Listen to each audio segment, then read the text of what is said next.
Katika maisha tunayoishi, ukiwa unafanya jambo fulani, kuna pande mbili za matokeo. Kuna kufanikisha jambo hilo na kukata tamaa. Hakuna kitu kama kufeli. Siku zote failure ni matokeo ya kukata tamaa, na kufanikisha jambo fulani ni matokeo ya kupambana kwa muda mrefu bila kukata tamaa. Chukulia mfano kama skating.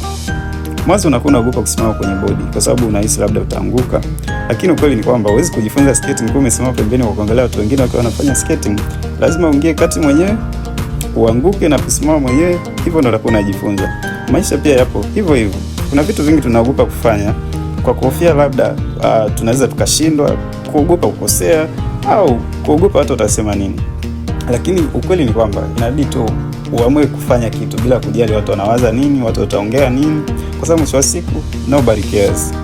Yes, kuna kuanguka. Mara nyingine utaanguka mbele za watu, mara nyingine utaumia, utahisi kukata tamaa na kujiuliza kama kweli unaweza kufanya jambo hilo.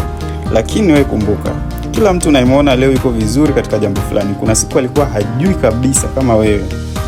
Siku zote kuanguka sio kushindwa. Kushindwa ni kuamua kubaki chini baada ya kuanguka. Kwa hiyo chochote unachokifanya usikubali kabisa ukata tamaa.